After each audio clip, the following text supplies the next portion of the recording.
How to delete Gmail account permanently?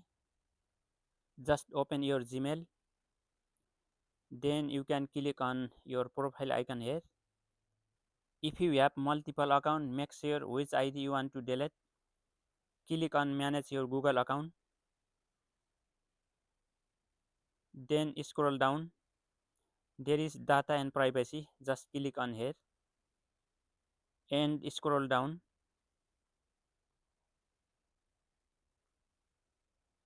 See, there is delete your Google account. Just click here. Then enter your current password to continue first verifying it is you. Then click on next and scroll down. Keep it mind, if you have opened with your Gmail account YouTube any application, it will be delete all. Right mark here. Then click on the delete account. My Gmail account has been deleted permanently. You can also delete same process. Thank you.